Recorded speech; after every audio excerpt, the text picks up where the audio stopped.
Ready হই। আচ্ছা তোমরা যে পড়ালেখা করো তোমার দাবি কিতা?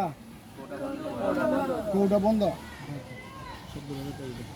কৌটা বন্ধই তো, এটাই তো তোমরা দাবি হইলো। তোমরা পড়ালেখা করে কিতা কথা, এটাই তো যে বিভিন্ন বিভিন্ন কৌটা তোমরা দাবি হইলো এইটাই যে কৌটা বন্ধ করা হোক। বাংলাদেশ সরকারের কাছে দাবি, তার দাবি হইলো যে আমরা এত কষ্ট করে পড়ালেখা করে কি করব।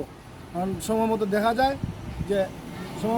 যায় যে বিভিন্ন কৌটায় মুক্তিযোদ্ধা কৌটায় এবং বিভিন্ন প্রতিবন্ধী কৌটায় চাকরি হয়ে যায়। কিন্তু আমরা এত গরিব পরিবারের লোক, আমরা মা বাবা আমরা খুব কষ্ট করে লেখাপড়া করায়, কিন্তু আমরা এত মেধাবী ছাত্র হইয়াও আমরা বিভিন্ন সময় মতো আমরা চাকরি পাই না এবং বিভিন্ন জায়গায় গিয়ে আমাদের কোনো অবস্থান থাকে না।